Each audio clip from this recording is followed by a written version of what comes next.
Hello, my name is Tyler Jackson. I'm an interdisciplinary studies major with emphases in information technology and chemistry at the University of Southern Mississippi. I'm presenting my research proposal defense on managing and implementing technologies in independent pharmacy. Technology has become essential in pretty much all businesses, especially in the healthcare field, and pharmacies are no exception. I'm looking at this from an independent pharmacy perspective due to the fact that they often struggle more with technology than, say, a pharmacy chain. Walgreens or one of these major chains, they have regional and national IT support. Whenever they have problems with technology or need new technology, they have entire teams and crews that can come in and renovate and figure out the best options and, make everything up to par. Doesn't always happen, but ideally they have the resources to do so. Independent pharmacies, on the other hand, they have more limited resources. A lot of times it's in a small town, it's a single owner with a single store, so they don't really have IT people on staff. They don't have maybe not even an IT person to call on. Oftentimes they're just dealing with the software companies and service providers that they have and dealing with support, and so nothing ever really works perfectly and seamlessly. So the purpose of my research is to discuss all the different technologies that can be used in an independent pharmacy and look at it from different perspectives and points of view. What's the best option for the customer, the owner of the store, cost effectiveness, and ease of use for the employees, and of course patient safety. So pharmacy management systems are very important, as well as network infrastructure, phone systems such as modern VoIP systems, IVR systems, security, surveillance, data security, automation, and robotics are all part of technology in pharmacy, and they'll all be discussed in the paper.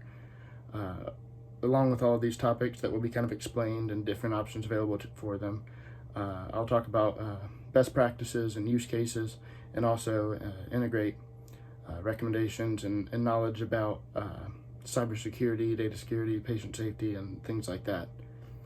Pharmacy management programs are the software that holds all the prescription data, patient data, drug information, audit trails, and all of that. There are many different software companies out there to choose from, and they all have different pros and cons for different types of businesses and affordability and things like that, size of the business. The computer systems have to run on top of a secure network, and what I've seen as an IT professional myself too many times is that these pharmacy companies will be flown in to set up a system, and they'll set up their software on top of a network infrastructure that's 10-15 years old, and it often leaves things with little to no security. Things aren't really up to par to keep patient data safe and to keep patients safe. This all needs to be maintained and updated in a lot of stores, but these owners really don't know anything about it to know that this is something that they need to be concerned with.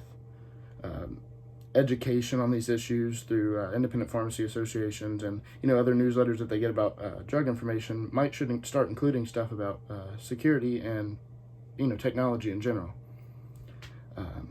In addition to the pharmacy management side of everything, security and surveillance are essential in businesses. They're burglarized with an unfortunate frequency, and simple security can deter a wrongdoer from even attempting to break in at a store. Camera systems, alarm systems, access control, things like that. Basically keeping people out that you don't want inside. VoIP, or voice over IP, is a newer type of phone systems that's used in almost all industries, universities, big corporations, and even small businesses now. But it seems like a lot of small pharmacies don't really know anything about it. So it's a phone service that's actually usually more affordable, and it can be a lot more reliable. If lines are cut, there's other ways to still get calls and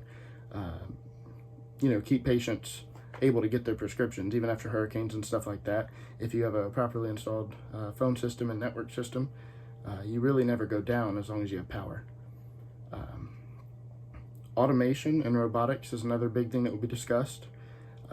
This is things and systems that can be installed in stores to actually mitigate human error. So there are robots out there that can fill their top say 200 selling prescriptions, and it's a robot that will go and grab a bottle, go over to a cell, pick out the right prescription, count it out, put a label on it and everything, and then even categorize it into bins by patient name.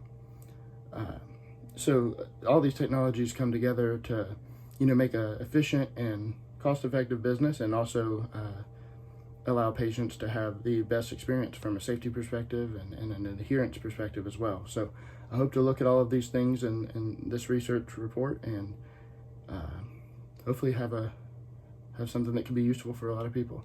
Thank you.